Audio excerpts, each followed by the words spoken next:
2019년 8월 6일 오후, 우리는 소중한 동료 한 명을 잃었습니다. 그는 15년 동안 각종 화재, 사고 현장을 누빈 베테랑 소방대원이었습니다. 그는 우리의 친구이자 가족이었고 동료였으며 한 가정의 아버지이자 아들이었습니다. 그의 이름은 서원호였습니다. 그는 지금 우리 곁에 없습니다.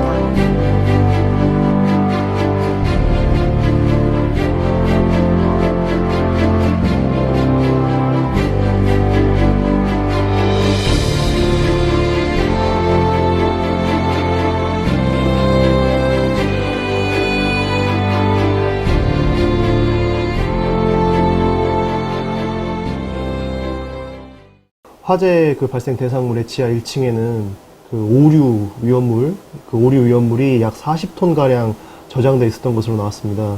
이 위험물 같은 경우에는 대기 온도가 40도 이상이 되면 이상 반응을 일으킬 수가 있고, 또 특히 폭발 위험성이 상당히 높기 때문에 저희가 현재 정확한 사고 원인은 좀 조사 중에 있습니다만, 아마 그 당시 어떤 폭염으로 인해서 불안정한 위험물이 갑자기 어떤 폭발을 일으키는 것 때문에, 그래서 그 당시 화재가 발생한 것으로 저희가 잠정적으로 추정하고 있습니다.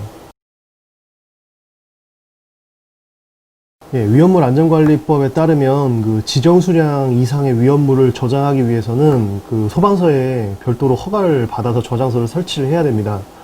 그런데 이번에 이 화재가 난 곳 같은 경우에는 위험물 저장 허가를 전혀 받지 않은 곳이었습니다.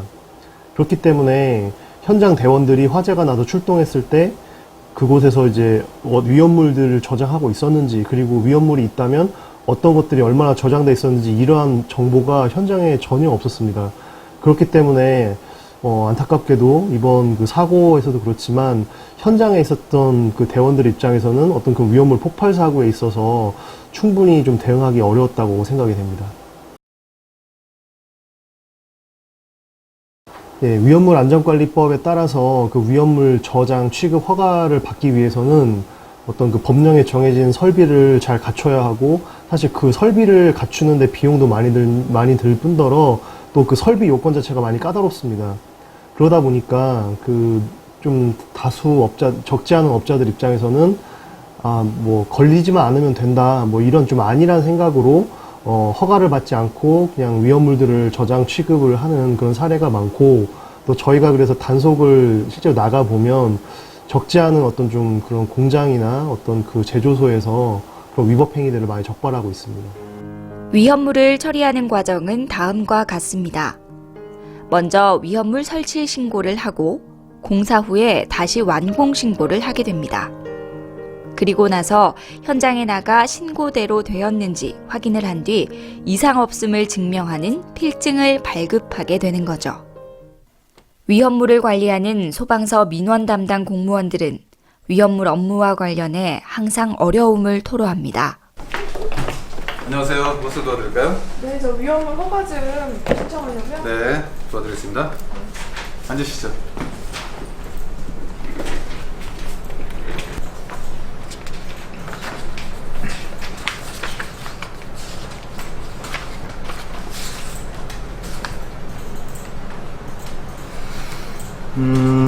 잠깐 검토해봤는데 이 정도 규모와 용도에 비해서 신청량이 너무 적은데 맞나요? 뭐 잘못된 거 있어요? 네, 좀 더 많은 양이 신청돼야 될 것 같은데요. 수명과 양이 너무 적어요. 저희 빠뜨린 거 없어요. 그냥 신청한 대로 허가해 주세요. 네, 알겠습니다. 아, 그리고 더운데 이것을 나눠 드시면서.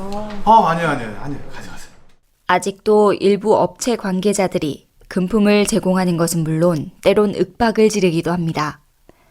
특히 서류상 위험물을 숨기고 있는 것이 뻔히 보이는데도 현장을 단속할 담당 인력이 없어 허가 신청 업무를 처리할 때는 자괴감이 들기도 합니다. 위험물 단속을 하게 되면 쉽게 발견할 수 있는 문제가 위험물이 용기에 표기되어 있는 질량 %, 비중 등 여러 가지 부분을 하게 되면 법적 위험물 안전관리법에 규정하고 있는 내용보다 약간 못 미치는 내용의 물건을 기성품으로 판매, 그다음에 유통하고 있습니다. 즉 위험물 안전관리법에 규정하고 있는 규제를 교묘하게 벗어나 판매하고 있는 형태가 있고, 이런 문제에 대해서 소방에서는 가능하다면 최대한 이 부분에서 위험물에 준하는 형태로 위험성의 높음을 충분히 인지시키고 과도한 양을 판매, 취급하지 않도록 주의하고 있습니다. 또한 관내의 수많은 공장에서 취급하고 있는 수많은 물질 중 위험물 및 이에 준하는 물질에 대해서 소방서에 제대로 신고 또는 허가받지 않는 채 사용하게 된다고 하면 지난 8월 6일 안성에서 발생한 우리 동네의 안타까운 순직사고와 재현되는 위험을 안게 됩니다. 이를 방지하기 위해서 우리 소방서에서는 위험물 안전관리법에 준하고 있는 법적 기준에 따라 최대한 엄정하고 정확하게 이를 관리, 단속하여 똑같은 사고가 발생하지 않도록 노력하고 있습니다.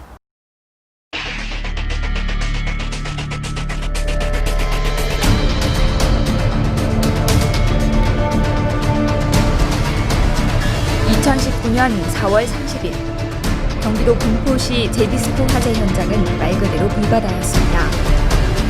페인트 제조 공장인 이 회사는 페인트 제조에 쓰이는 위험물들이 산재해 있었습니다. 하지만 이 업체는 위험물에 대한 등록이 제대로 이루어져 있었고, 이 정보를 바탕으로 경기소방본부는 속초 산불 화재 때와 같은 대응 최고 단계인 3단계를 발령, 소방관 350여 명, 장비 120여 대를 투입해 아무런 인명피해 없이 효과적으로 화재를 진압할 수 있었습니다. 경기도의 한 알루미늄 제조 공장입니다. 이곳은 몇 년 전 위험물 관리를 제대로 하지 않아 큰 화재가 난 적이 있습니다.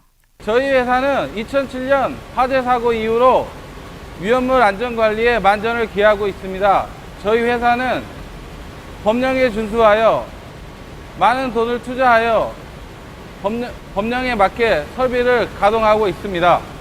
하지만 이처럼 화재를 겪고 난 뒤에야 설비를 투자하는 것은 어쩌면 또 다른 생명을 담보로 하는 매우 위험한 일일지도 모릅니다.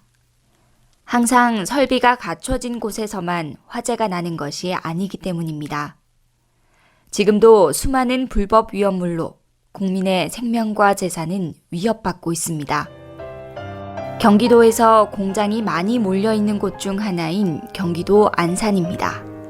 뒤에 보이시는 바와 같이 안산에는 수많은 공장들이 즐비하게 있습니다.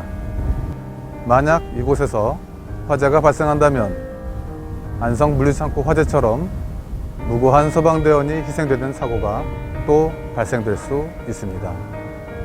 높아진 국민 수준만큼 위험물 업체들이 법과 원칙을 준수하고 의무를 이행하는 청렴의식이 필요합니다.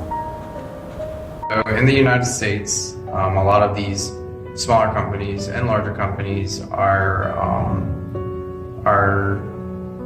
aware of a lot of the regulations that are in place for the chemicals that they have within their factories or whatever companies that they may be running. So they usually apply for the appropriate business licenses and go about the proper procedures of maintaining chemicals so that emergency responders in the area, such as the local fire departments, are aware of what types of material are held within their facilities and even within their transport vehicles. 물론 우리 대한민국도 많이 달라졌습니다. 청탁금지법 시행 이후 청렴한 사회로 조금씩 나아가고 있는 겁니다. 그리고 그 변화는 아주 사소한 곳에서도 알 수 있습니다. 옆에 소방서가 있어서 사람들이 음료수를 많이 사가시는데 대부분 다시 오셔서 반품을 하시는 경우가 많아요. 당신을 형이라고 불러야겠습니다. 그래야 내 마음속에 더 오래 간직할 수 있을 것 같습니다.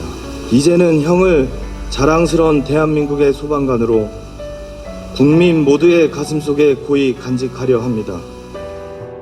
청렴에 대한 폭력에 굴복하게 된다면 우리는 다시 한번 소중한 사람을 잃을 수도 있습니다. 청렴에 대한 대가, 그것이 더 이상 소중한 생명이어서는 안 됩니다.